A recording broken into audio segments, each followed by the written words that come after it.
बोले देवी पानी कहाँ से लाई हो? तो समझाने लगे कि हे नाथ, मैंने अपने पतिव्रत धर्म की वजह से माँ गंगा को अपने पास में बुला लिया, लेकिन ये जो दृश्य हो रहा था वो नारद जी दूर से खड़े होकर कुछ सब कुछ देख रहे थे। विचार किया कि वारी अनुसुईया बिन वर्षा के अपने पति को पानी पिला दिया। तो नारद मुनि ने देख के दिल में करो विचार, बिन बरसा पानी भरो सो धन्य अनुसुईया नार।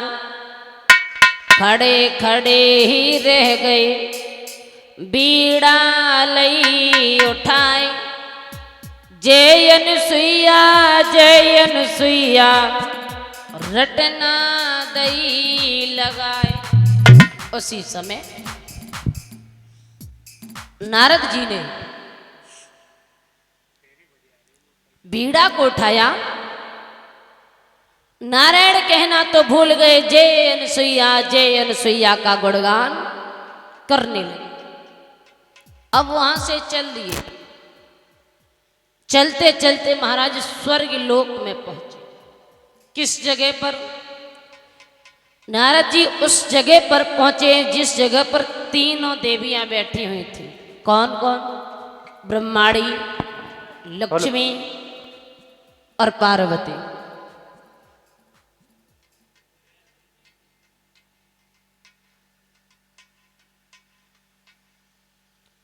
तीनों देवियां बैठी हुई थी। और जब चलते चलते स्वर्ग लोक में पहुंचे तो क्या देखा नारद जी ने?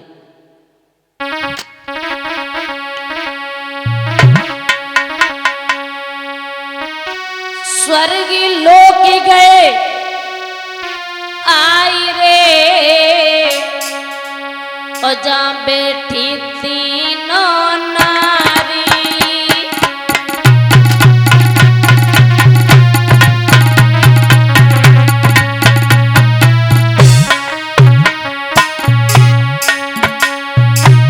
नारद मुनि को देखती है दिल में बात विचारी।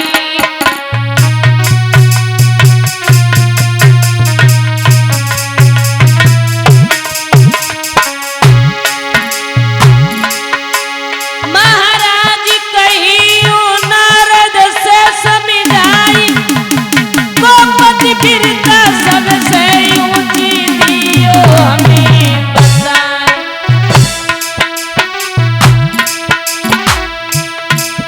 ओरे बंसी वाले श्याम कन्हैया फेरी दे जाइए, ओरे मुरली वाले श्याम समरिया दर्शन दे जाइए।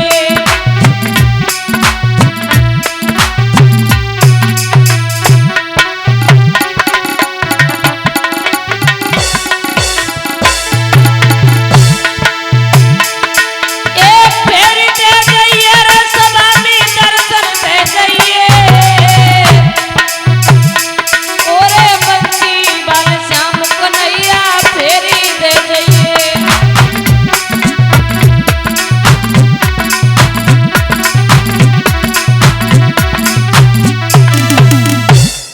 महाराज तीनों देवियां बैठी हुई हैं, वहीं पर नारद जी पहुंचे।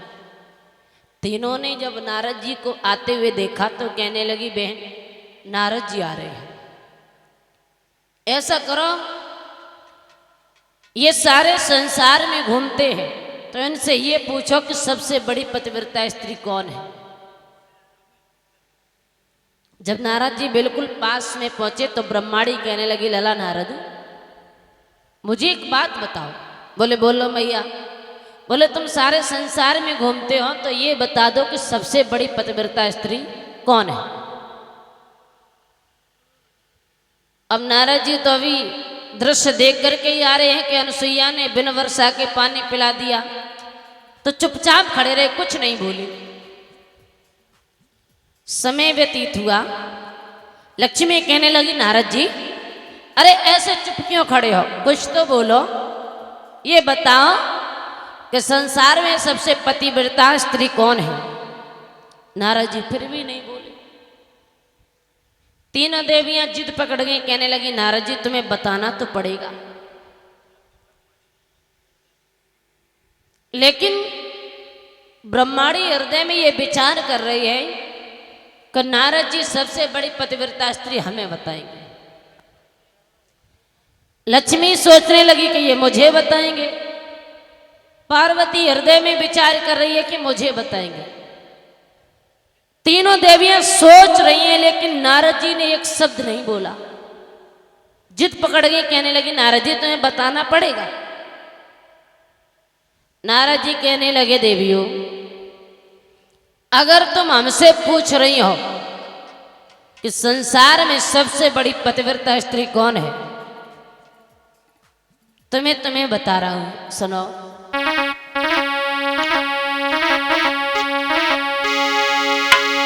ए नारद मुनि ने कही,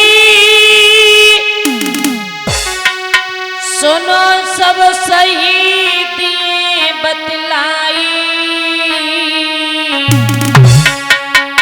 और अनसुईया सी नारी रे नजर में अब तक आई।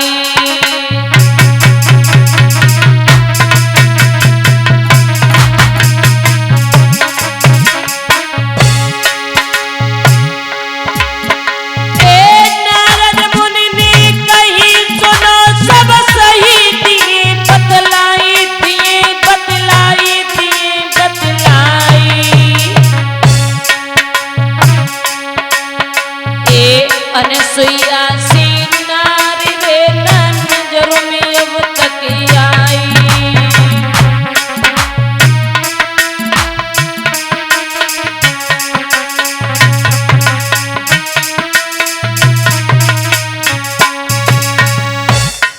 नारद जी कहने लगे अगर हमसे पूछ रहे हो तो नारद मुनि ने कही, सुनो सब सही दिए बतलाई, और अनसुईया सी नार रे ना नजर में अब तक आई। हमारी नजर से देखा जाए तो सबसे बड़ी पतिव्रता स्त्री कोई है तो वो है अनसुईया। अब महाराज तीनों देवियों को ऐसा मालूम पड़ा जैसे हजार बिच्छुओं ने एक साथ टंक मार दिया हो, उदास हो गई।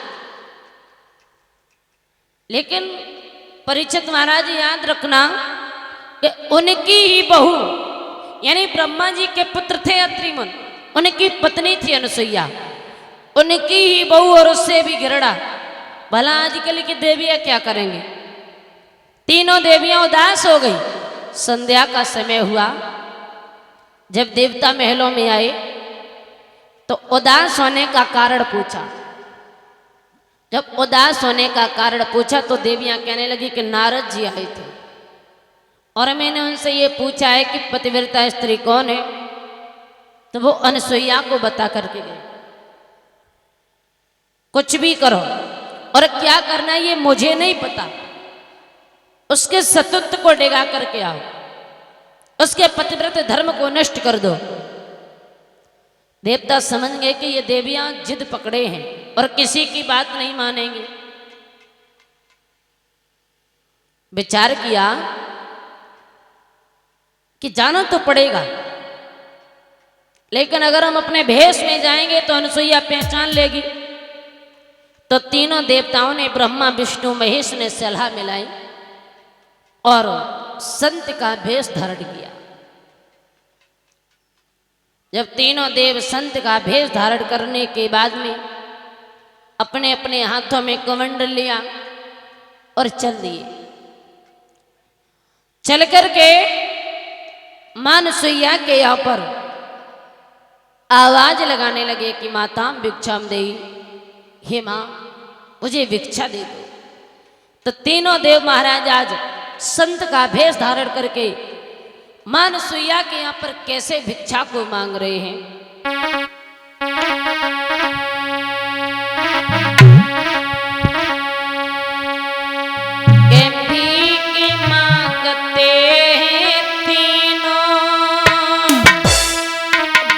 के मांगते हैं तीनों बन के भिखारी, भोजन करा दे मैया मेहर हो तुम्हारी।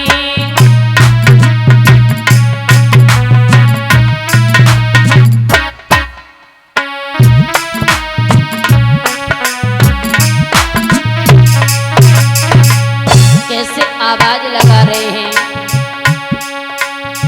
बीच मांगते हैं तीनों बन के भिखारी, बीच मांगते हैं तीनों बन के भिखारी, भोजन करा दे मैया मेहर हो तुम्हारी।